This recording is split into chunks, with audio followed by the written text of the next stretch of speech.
the next thing I knew, I was airborne, I guess. I kind of remember like pushing onto the trunk and sticking my elbows out. I think for a bus driver, it's the worst thing that you can possibly have happen, and that's to have somebody get hit.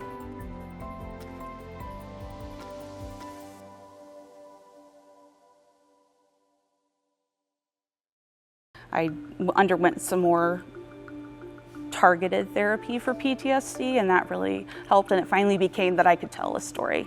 It's all happening to you, and you only think about how it's affecting you, and I really did not think about how anybody else felt. I was certainly upset because it changed my life.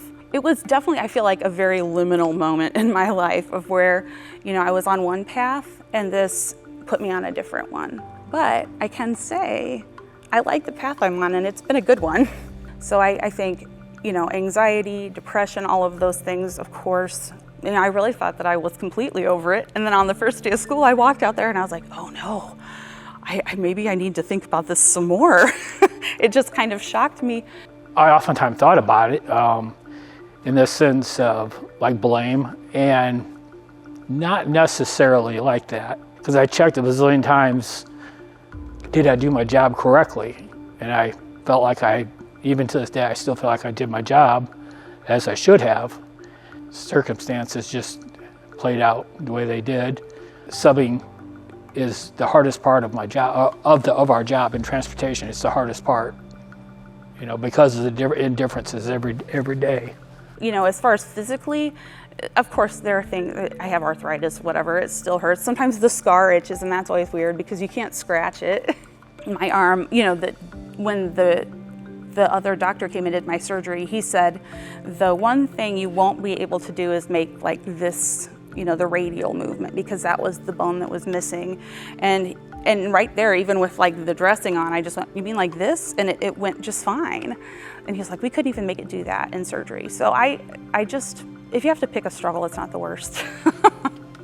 I realized I was talking to my friend who is the neighbor kid who took off his shirt to put it on my arm. He started crying. He's like, oh, Crystal, I still have nightmares about it. And I thought, my goodness, like, you know me. Like, we spend time together all the time. And you, knowing that I've had this fine life, still feel that. And that just made me feel really convicted that if anybody is feeling stuck on that, like, I don't want anybody to be feeling, sad or bad or anything about it.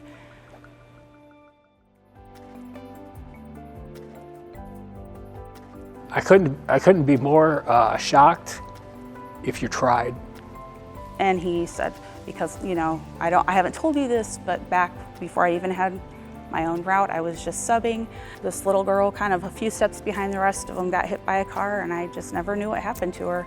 I leaned in and I said, well, that was me, and I've had a beautiful life.